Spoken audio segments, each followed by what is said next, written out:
Welcome to the Team Builder Show, where the most successful team leaders share how to build, scale, organize, and ultimately maximize your sales team results. I'm super fired up. I have two Rockstar team leaders with me today. One from Huntsville, Alabama, the other one from Chattanooga. So we've got average sales price, $300,000, but between the two of them, we're talking about 1,500 transactions. Fellas, welcome to the show. Thanks for having us. Yeah, thanks. Thank you. Well, hold back your enthusiasm, boys. That was awesome. So Matt Curtis, give him a little rundown on who you are, background, how long you've been in the business. Obviously, you're doing 1,000+ transactions, and you've been doing that for a while. And then Doug, I'm gonna have you do the same, so we have context, and then we're gonna get into like the things that really matter to how you've scaled your business. So Matt, take it away. Matt Curtis Real Estate out of Huntsville, Alabama. I've been a real estate agent for about 12 years now. My background's in computer engineering, which is unique for a real estate agent. Been growing the team for about 8 years. Inc. 5000 list 5 years in a row. Congratulations. #1 team in Alabama 2 years in a row. Congrats. Best place to work 2 years as well. Oh, I love that's actually my favorite huge. One out of all of them is best place to work. Yes. All right. So Doug. Yes, sir. Are you pissed just hearing all those accolades? Yeah. You know, when he ended with best place to work, like that's on our vision board We talked about that, right? Exactly. It's one of our So OKRs, right? I absolutely love it. Yeah. So give them the breakdown. How long in the business? How long have you had the team? How long have you had the brokerage? Yep. So Doug Edrington, the Edrington team at Berkshire Hathaway, J. Douglas Properties. So been in the business for just crossed 15 years. Congrats. And team's been around pretty much the whole time, and been about to sneak up on the 4th year of owning a brokerage. Yes. It's a whole nother animal. Right. And we've been #1 in Chattanooga for units for probably at least past 6 or 7 years now. So that's been fun and competitive because there's always someone right at our heels. Right. And it's been a fun ride. You know, the whole brokerage thing, 4 years into it, that's changing the dynamics of everything. But it's all been just great stuff. Lots to learn still. Right when you think you got it figured out, you realize you don't. Ain't that the truth? And that's really why we got connected, right? Yeah. Like he's been crushing for a long time, but then I do the same thing. It's like for me, about every 3 years, I'm like, okay, like I need something else, right? It doesn't mean I let go of the stuff from the past. I just need something else to push the envelope to get me to think differently. So this show is really about humility. It's about leadership. It's about like no BS honesty about what it takes to run these monster teams, the good, the bad, the right, the wrong, the ugly. So let's start with that. Like, what would you guys say individually were the top 2 or 3 biggest mistakes you made in building your business? You want to go first? Biggest mistakes. You can go one at a time. The list goes on and on. Yeah. Where do you start? Only 3. Well, look, ready? I'll give you some context. Ready?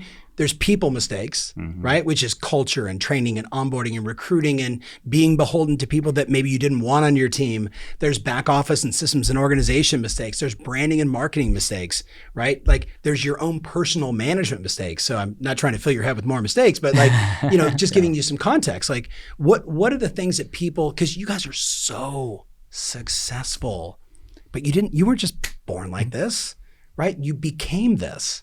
We became this way because we made mistakes. We learned the lesson. So what are the big mistakes? And most of us generally love people. Like you want to save or fix or help or support everybody. Yeah. And I'd say that is that's usually a challenge for leadership. So delegating the right people involved to help you hire versus you just wanting to hire everybody you fall in love with, is been really important. But or hiring them like it was a listing appointment. Right. Like, right. I got Get excited. Yeah. I got him. Well, most of us, you probably did too, Matt, like shifted from sales to leadership. And so it is really hard to transfer you've got to convince someone or help them understand we're the good path for them to help them sell their house or work with us, and then shift that over to, wait a minute, why am I pitching this hire when I should be interviewing this hire, right? And do you fit in my sandbox? I think that's probably a huge mistake we make, and then recognizing that it's an actual real business that has liabilities and risk and wins, of course, too. But I'd say most successful team leaders has the same story. I can reflect now and recognize that, when that your number 2 guy or gal that you've got with you bounces and surprises you one day, and you're like, oh, I didn't really have anything in contract to protect me. I didn't have all those pieces in there. They have all my IP and my database, everything. And so I think that's a lesson that pretty much every successful team leader that I know has been through. And if they haven't, good for them. And I hope that they've learned. Or they're about to learn. Or listen and get your IP under control and make sure that you document all your processes and make people sign off on those. Like that's super important. Yeah. Matt, what about you? We'll keep jumping around here. So biggest mistakes. It's where to start first. I think one thing for COVID-19 is I actually put the brakes on instead of accelerating. Oh, yeah. And so, we've kind of flatlined and hit that glass ceiling for the last 3 years. And so we're in the process of breaking everything down and rebuilding that foundation. Right. So that's going to be what sets us up for 2022 and 2023. But we had to really kind of dig ourselves out of some antiquated systems and processes that aren't going to get us there. What got you here won't get you there. Yeah. And that's been one of the challenges. So there's a lot to unpack there. So you said the mistake was we hit the brakes, but then you said we're rebuilding, kind of redoing the structure. So it's like you hit the brakes. What was the pain that you experienced when you hit the brakes that caused you to say, wait a minute, we actually need to rebuild. Like the foundation isn't right, because there was a lot in that statement. Yeah, I mean, why did you stop? Why did you hit the brakes? With COVID hitting, we felt like transactions were going to go down, so we were conservative, saving up cash, weren't reinvesting in marketing, weren't reinvesting in people. So this year we took up a lot of that cash and reinvested it in new systems, building a new website, building out Salesforce platform, hiring out our marketing team, bringing on an integrator, building out that C-suite. Yeah. So we are kind of leveling up for that 2022 year. We talk about it all the time in our community, and you've heard this. It's bricks, right? I'm putting the bricks in place. Like Lisa Chinati said, we're going to hire 120 people, and I'm like, that's great. In 2022, that'll be really great for 2023, right? So am I hearing the same thing? And for the listener, did you hear how quickly he pivoted from, I had this pain and here's what we're doing to solve it, which is what I hear all leaders do. What other mistakes did you make along the way? Tons of mistakes. You're talking about leadership. I was an engineer. I had to learn how to sell. I learned how to sell. Then I had to learn how to become a leader. So that was a big mistake early on, not having the culture to be able to create that sustainability, having career paths for team members. Yeah. Did you lose a lot of people along the way? Oh yeah, we all do. Like unnecessarily lost? Well, 86% of agents get out of the business in 5 years. So part of that is natural attrition, but there's a lot of things that we could have done better that would have positioned us in a different position right now. So looking back, like I'm using this just as the example of like your disc profile. If you're clearly an engineer, right? And you're not the, hi, let's have some fun and let's go have drinks. Let's sell real estate. This fun, right? How did you learn to communicate with all those different people and all those different personality types? Well, I'm a nerd.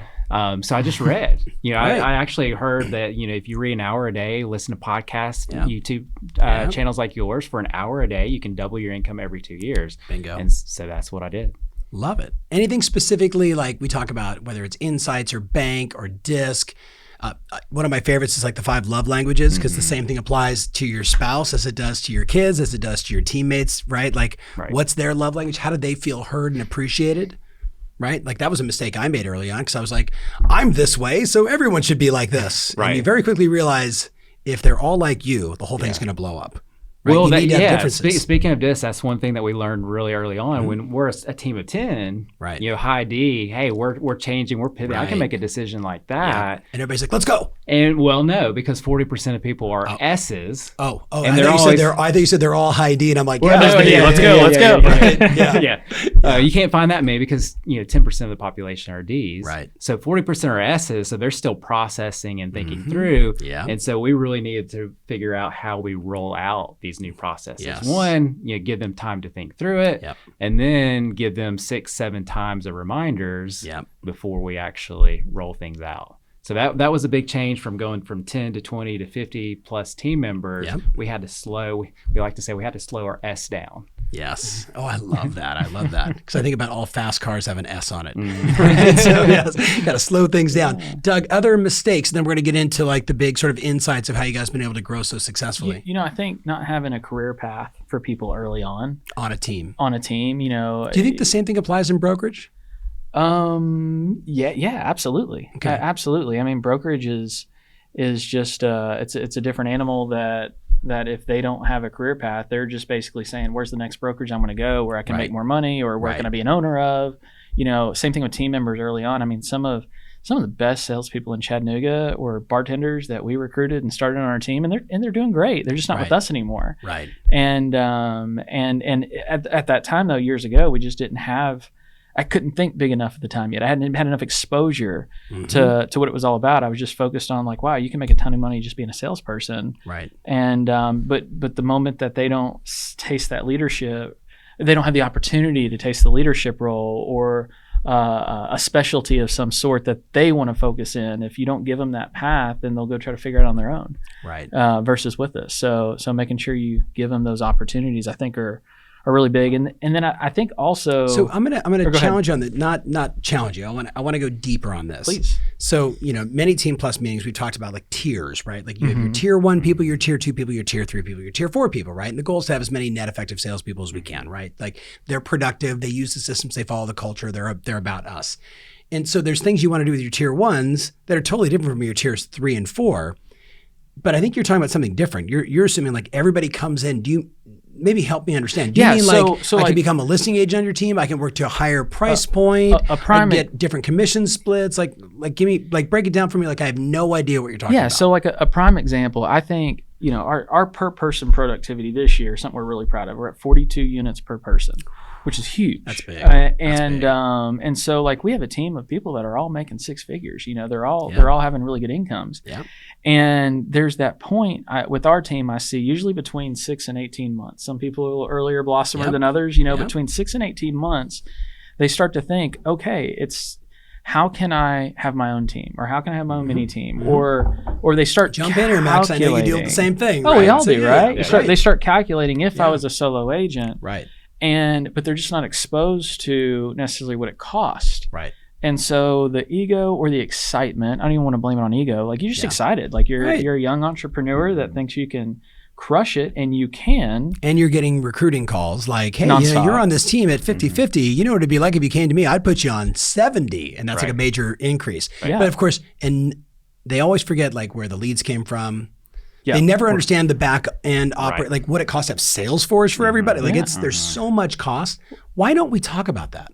Well, we do now. We do constantly, and having like a place that a lot of people are probably at that have, newer teams right now is they're like, I created this person. I own this person. I've brought them into this world, and yes, they think you are mine forever. Right. And that's not the case by any means. And but I there was one really particular agent. He's still on my team. He's a great agent, one of our top agents and top team players, really, just culturally great. Yeah. But he came to me one day and he says, I think I want to start my own team.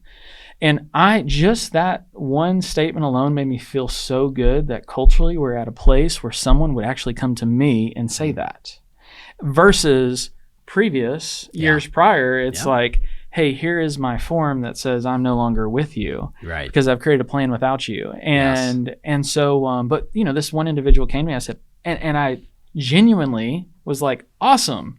This is our first coaching session of you being a team leader. Yes. And unless you were like about to surprise me with some form out of your backpack here, like let's start working on it. Yeah. And so we went to the whiteboard and I said, hey, draw your team. And he drew his team and I said, okay, cool. Now let's make a P&L on the other side. We put out all the expenses and he said, CRM, and he was like, how much was that again? And I was like, well, for me, since I've been with them for 7 years, it's this much. Yeah. For you, it's going to be this much. Yeah. And we just went down that list. Right. And at the end, he said, wait a minute, I'd make more money staying on the team than building my own team. And I said, no. I said, that version, right? That's a true statement. Yes. You either have to think bigger. Here, or you need to think bigger there. But and he's still on our team today and has a significant role on our team now. Is that Marcus? No, that's not Marcus. Okay. A guy named Kevin, Okay. Shout out Kevin. Marcus and Kevin. I think we live with 3 Musketeers here, been hanging there for a long time. Right. But and Kevin's got a very significant role now and growing, and he challenged me yesterday. He said, hey Doug, I heard you're thinking about doing this. I really would have liked to head that up. And I was like, well, I wish you had told me about it. And so let's figure it out, And so I think that just making sure that you don't make the same mistakes that we've made here on this podcast of like, just not creating a culture where they can grow inside your team, and now, once a month, once a quarter, someone comes to me and says, hey, how do I get into leadership? And I'm like, well, what do you want to do? Mm-hmm. Well, what positions are available? Well, there's no real position available. What do you want to do? And let's create that position. Yeah, if it makes sense, right? Right, of course. If it's got to be a win for everybody, the whole we over me mentality, you know? And so sometimes that turns into fruition, and sometimes it's like, well, that's not going to work here, and it probably isn't going to work somewhere else. So let's shift and let's pivot and figure out what's going to work within the team. Park it on the bench, and we'll come back to it later. Yeah. What about you, Matt? Yeah. When you talk about retention, which is really the conversation, have you done a similar strategy to sort of level people up and have them retain longer? Yeah, so there's a couple of things. So there's retention, or there's agent productivity, and then also listings. Those are the two biggest things that have caused us to flatline. Yeah. And so for us, you mentioned over 40 units per agent. We were north of 30, and we were really proud of that number. And we really that was the that was the benchmark. That's like the cream of the crop, guys. To it, 3 sales a month. Yep. We recognized that every single month.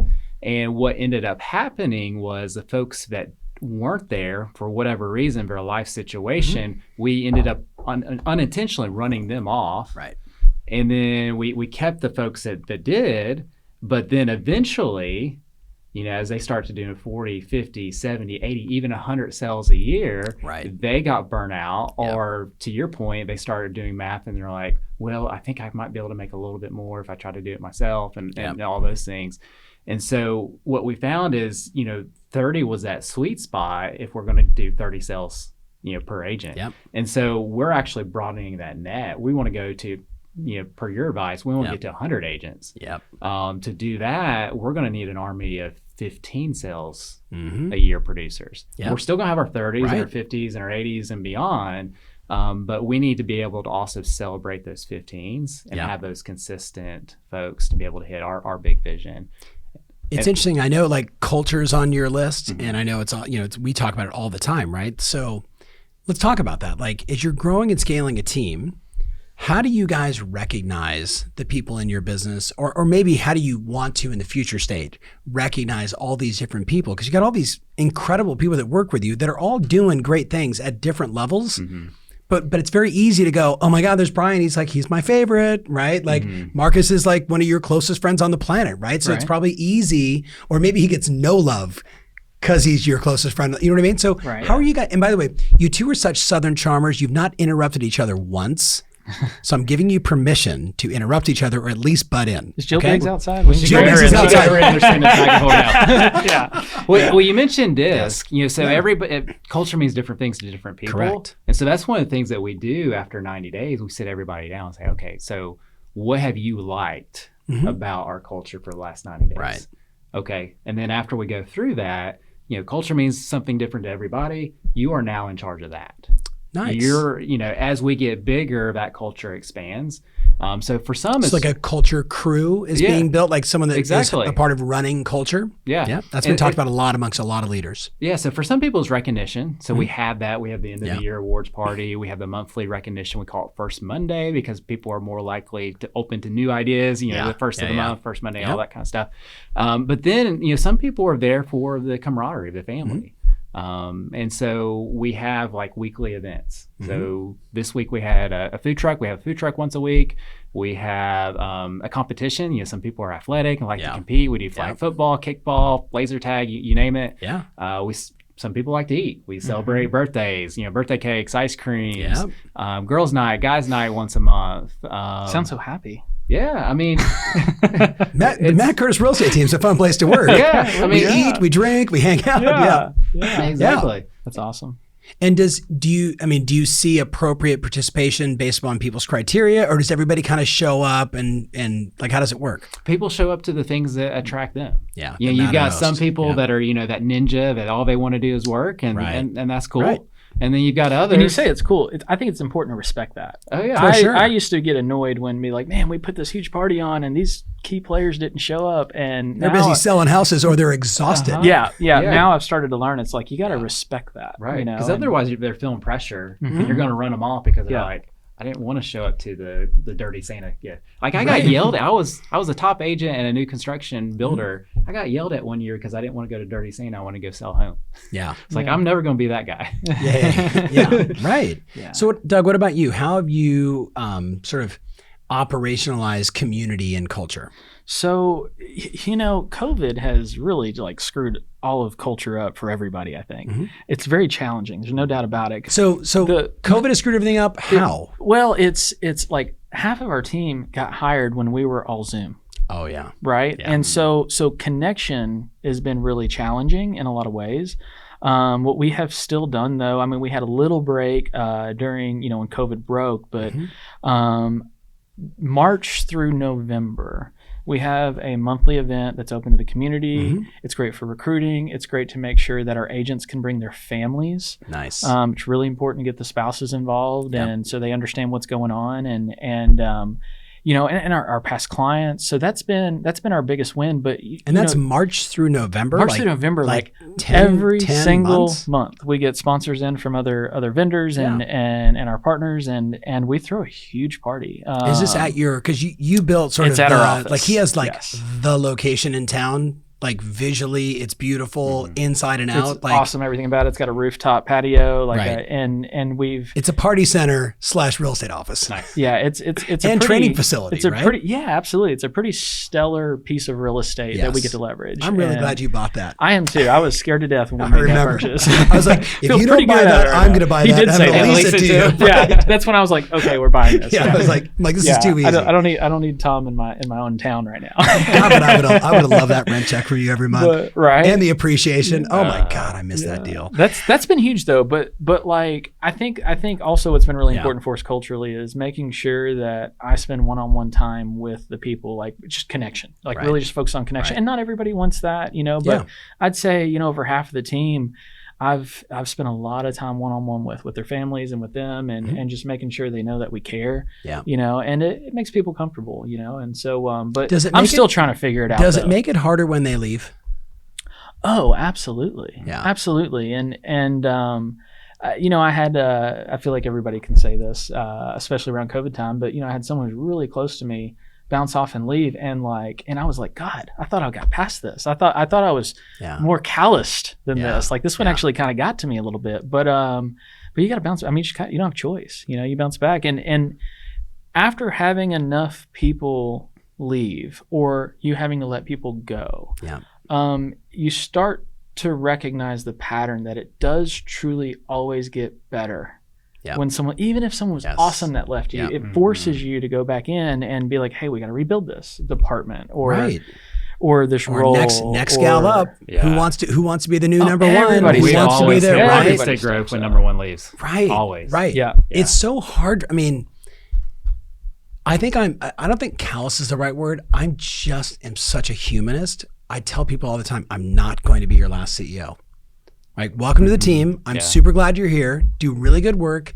Be culturally right. Be kind. Be good to everybody. I'm not going to be. I just want to be one of your favorites. Right. Because I don't like that mentality of I brought you here. You work for me. You can't go anywhere. You're mine. That's just I don't know. That's just never resonated for me. But that's what has created. I've literally stole that, and that is what makes people come to me and say, hey, I'm thinking about leaving, Right. Let's have an honest conversation. Or I had an agent. I actually had an agent literally in the airport on the way here today call me and say, hey, I got this great idea. And it ends with them leaving. Yeah. And I'm like, that is an interesting idea. Did you think about this, or this? Yeah. And you start asking questions and he's like, cool, I'm going to think about that. And we got off the phone call and I'm like, there was never a fear of me losing him or him a fear of offending me. Yeah. And it was just this is great. The number of times someone's walked into my office and I'm like, oh, you're leaving. I know the look on your face. And I'm just okay, well, here's the thing. So I usually rouse them and say, if you would have come to me first, I could have counter offered and you would have got more money. Right. And I've said that to I'm and it's just for the record, Brian, I love you. Brian's been with me now for like 90 days, right? He's killing on my video It's like, team. by the way, Tom, I like her. Right? But I said the same thing, like, we're going to travel a bunch, we're going to have all this fun. But like, how old are you, 23? I'm not going to be the last CEO he works for. Are you with me? There's a pretty good chance he's going to have 10, right? Or he's going to be a CEO in the next 4 or 5 years, which if you do, I want to invest in the company, right? Like that's my other thing with people. Like you can leave. I just want to invest in whatever you're starting next. Right. It's a mindset. So let's go from a different direction. Let's talk about branding. Because both of you done a really good job branding your businesses, right? Now you went business, he went name in business. So let's talk about maybe the 3 best moves you made in creating a brand, an identity, something that people want to belong to or join or call and say, hi, come list my house in your market. What were the 3 best branding moves? So for me, 2, and then number 3 is in the works. Yeah. When we went to billboards, mass media, billboards, radio, that's when we went from 250 to 400 to 600 to 700 to 800 to 1,000. Number 2 is reviews. Okay, but hold on, man. There's a lot to unpack just in You're like, well, you said 3. I mean, how much? Okay, so just think of it. So help me understand, like, how many billboards did you start with X? Did you go A and then add B and then go to C? And when did you notice the lift? Like someone's going to listen and go, hey, I was listening to that Matt Curtis guy. Like I'm going to go get 50 billboards. Does it work like that? It doesn't. I always laugh. Every agent in town thinks, oh, Matt's doing billboards. That's all I need to do. That's the recipe. That's the formula. Right. What billboards do is it lifts all the other ships. If you can just break even on billboards, you're now going to convert more referrals, more web leads, yada, yada, yada. It's brand presence, right? They're like, I see that guy everywhere. Then when they see an ad, they're online, they're doing a search. Who's that guy again? Yeah. So for any marketing idea, we say, fire a bullet before you fire a cannonball, the whole thing Colin's saying. Yeah. So we tested it. We tested, I believe, with 10 billboards initially.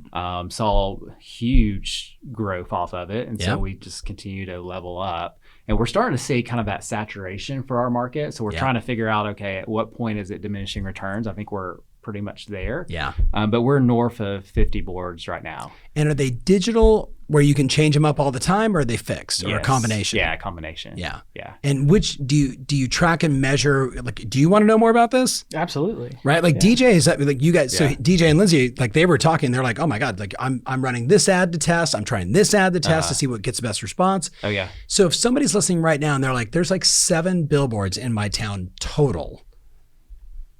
What do you think I'm going to invest to get those 7? And what have you learned in terms of what works and what doesn't? Well, that all depends on the market. It's CPM, how many impressions you're going to get. So, pricing's going to be different in Dallas than it is in Huntsville. 100%. So what we do is we look at a couple of things. Is we track the number of people that call in, that sell with us, buy with us, that say, hey, I came in off of a billboard. Yeah. We know that there's other people going to the website and other things, but... Do you have a drop-down menu on the website? How'd you hear about us?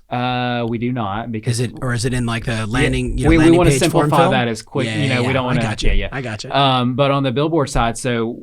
as the sales, the leads start to go down, we know our message is getting stale and old, which is typically 90 to 180 days is about that cycle. Interesting. The other thing that we've done is we did a Google map. We plot every single billboard, every single sale, so we can start to see the efficiency and what's Interesting. working. Interesting. Yeah.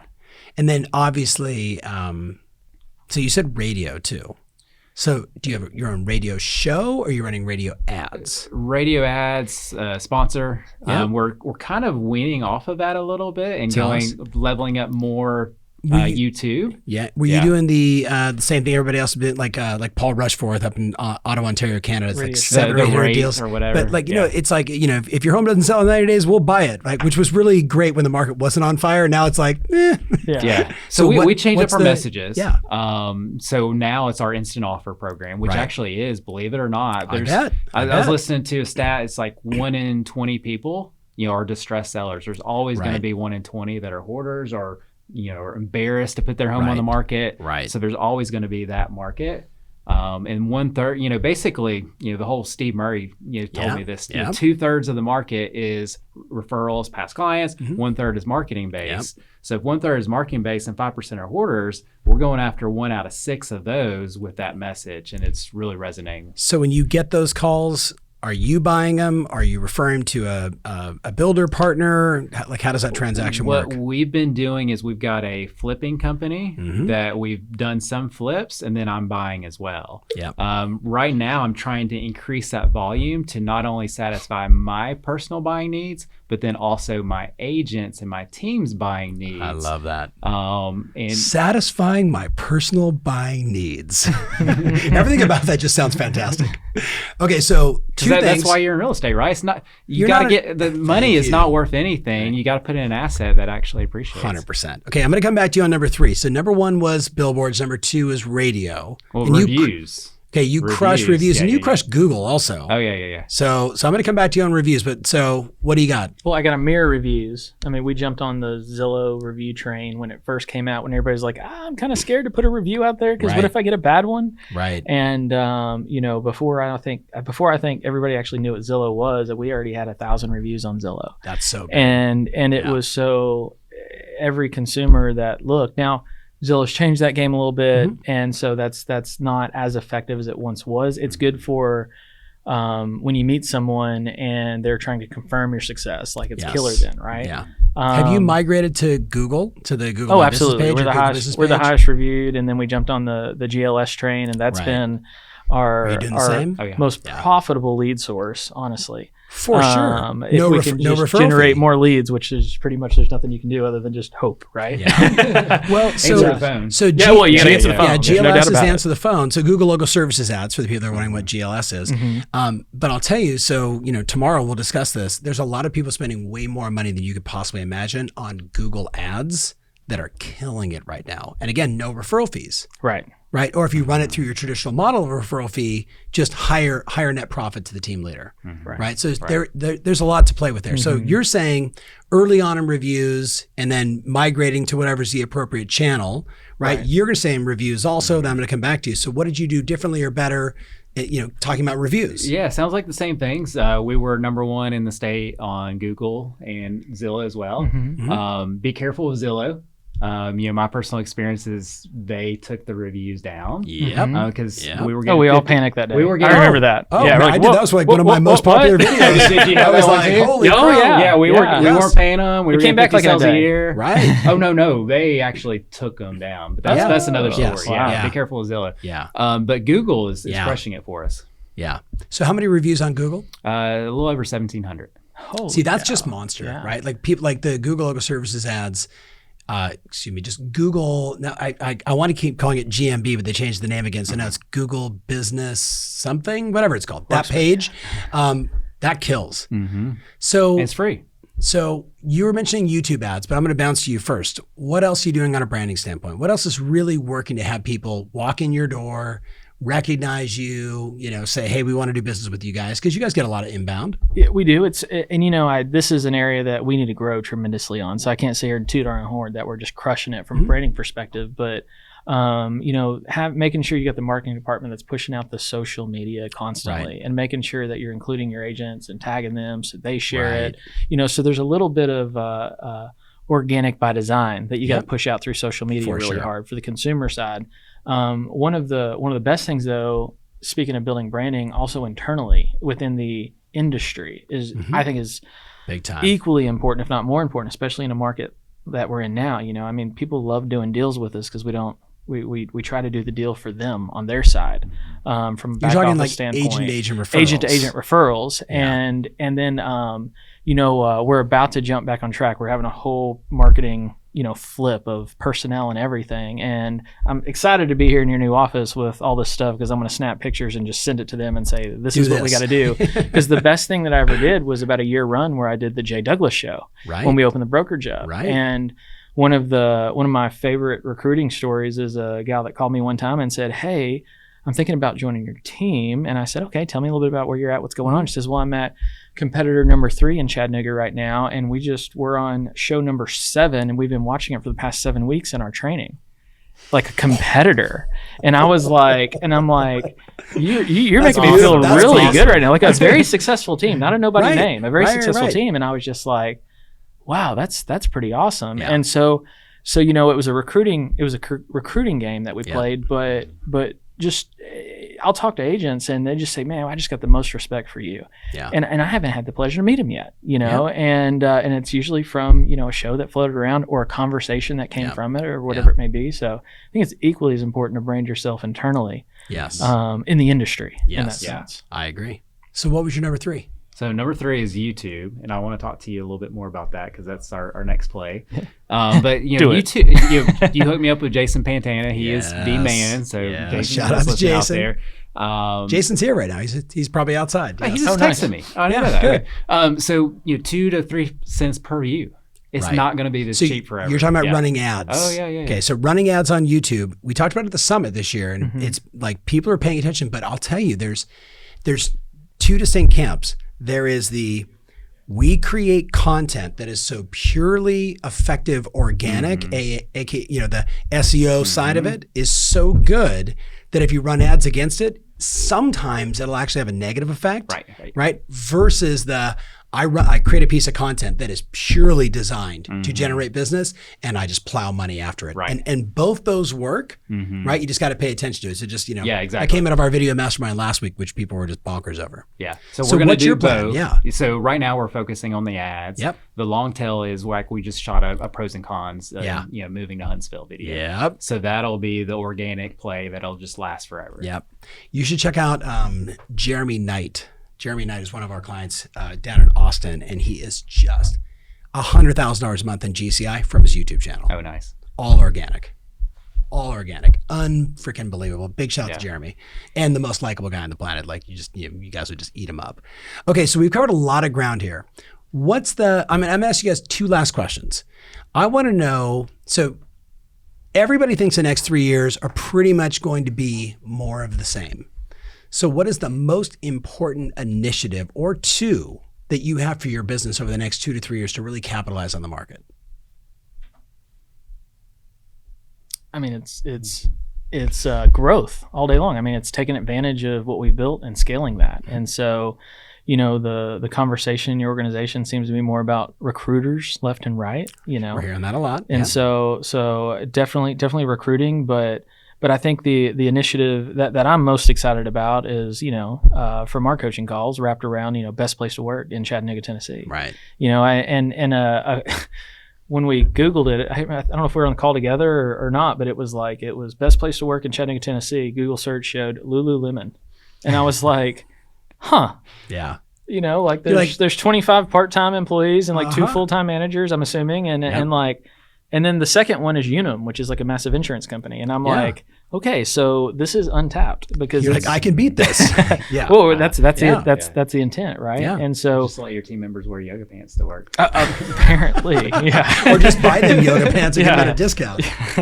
Yeah. I'll give you guys a fun benchmark. So big shout out to Remax of Portugal. Manuel and Beatrice are the #1 employer in the country. Oh wow. Number 2 is Microsoft. They Wow. crush. They are huge. And Portugal's this tiny little, 8 million person country, right? But they said, we're going to be the biggest company in the country.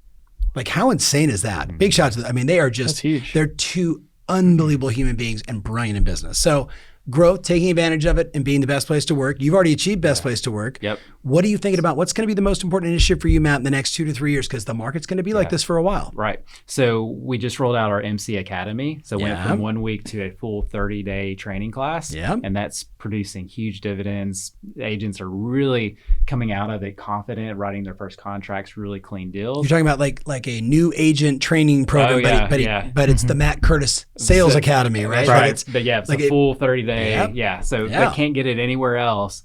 So continuing to perfect that, and then also along, coupling that with our recruiting system now. Mm-hmm. So we're, next year we're going to start bringing in 8 to 10 new agents per month. Good. On top of that is just buying a lot of real estate. Yep. Now we're doing that's right. It's been our focus this year too. This conversation. He's like, I need to stop buying houses. You heard that conversation? The last time we had this kind of inflation in the 70s, right. Real estate went up 9% a year. Right. For the entire decade. Right. Well, and we've even been pushing for the past 2 years because I got on this train of, let's buy real estate. And I've started pushing all my team to buy, like half of our team owns rental property. I'm like so proud of them. awesome. Literally Beautiful. half That's of the team owns rental property. And so, that's a goal setting, life-changing move as a leader. Goal Brian, when are you setting buying your is house?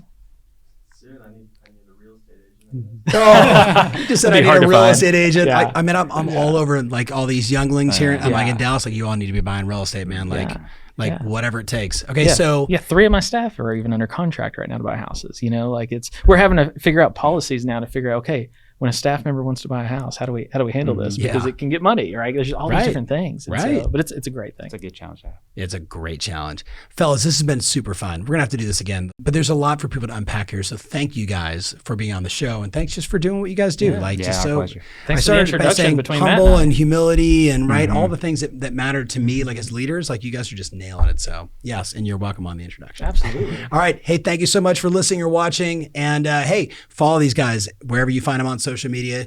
Where do they actually find you? It's not under Jay Douglas. It's under Doug Edrington. Doug or- Edrington. Okay. social And then media, yeah. Matt Curtis, if you're driving through Huntsville, it's that guy, the one you see on the 50 billboards everywhere. Keep up the good work, brother. All right. We're out. Thanks, guys.